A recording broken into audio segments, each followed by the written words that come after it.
Good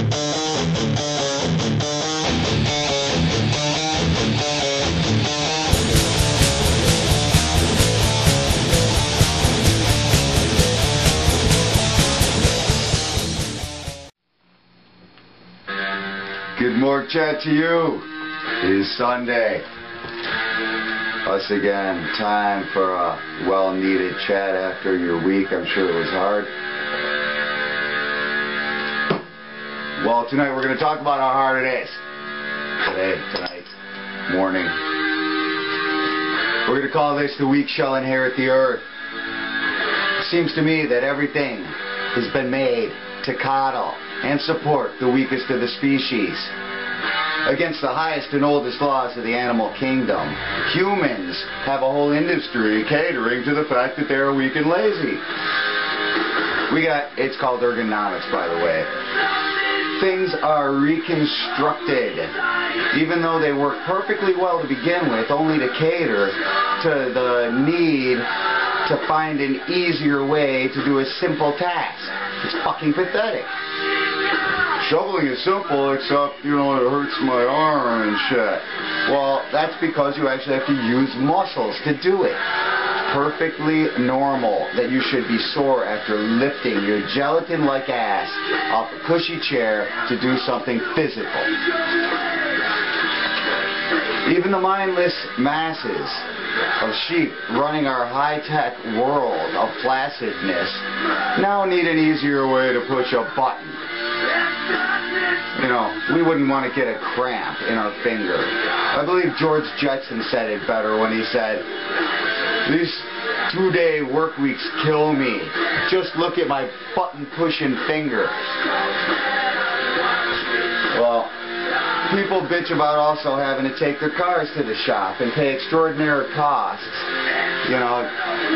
just for something that before they would have been able to fix with a wrench, but they need these computers in them so that we can open a window without bending our fucking elbow.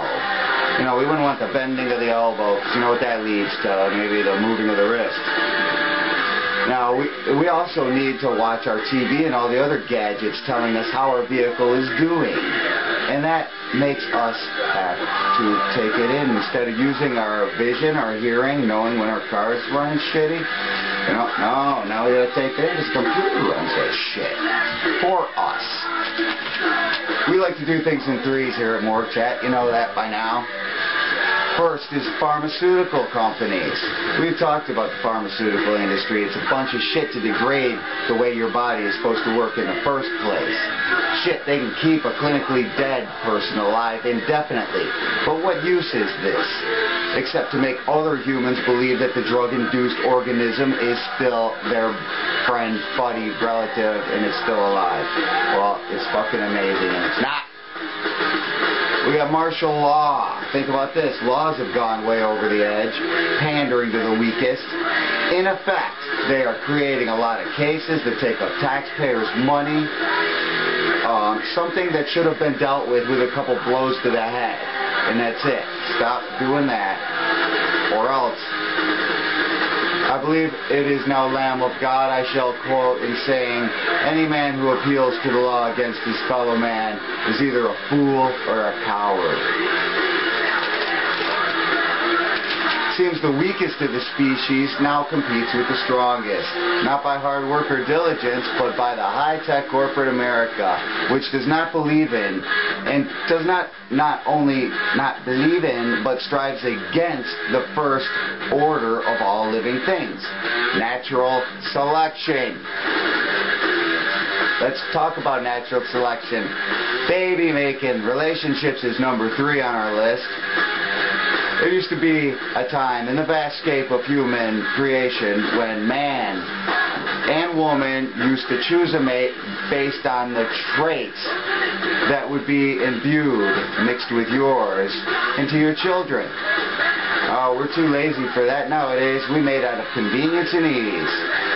And the children that might be bred out of that thoughtless union won't be as strong or efficient as they possibly could have been. But that's okay, because we have pharmaceuticals for that, don't we? Now Now we got a reading from the Book of Kilberry. It's that time.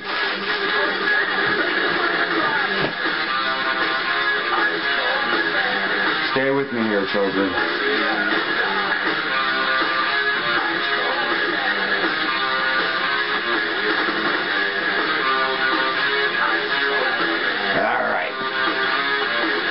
Today, the book talks to me of messengers, such as I am your messenger of the wisdom for this week. I'm not the one that put your back against the wall. I didn't tell you to look up and watch you fall. I only tried to show the error of your ways. Don't shoot the messenger. It might be truth, he says. I'm not the one who wrote the fascist book of rules. I didn't rape the world and sell her back to you. I'm just the one that tells you shit that you must know. Just listen to my message, we may have a common goal.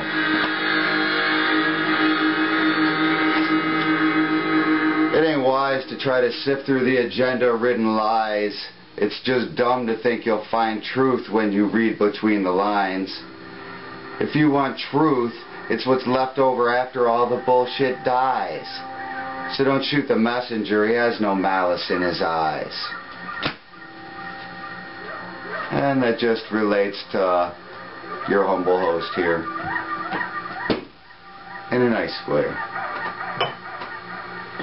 So, good morgue chat to you, and as a last measure, I want to thank everyone who pissed me off this week, because you're what makes morgue chat possible. You are fodder for my hate. To everyone else, good morgue chat. Ha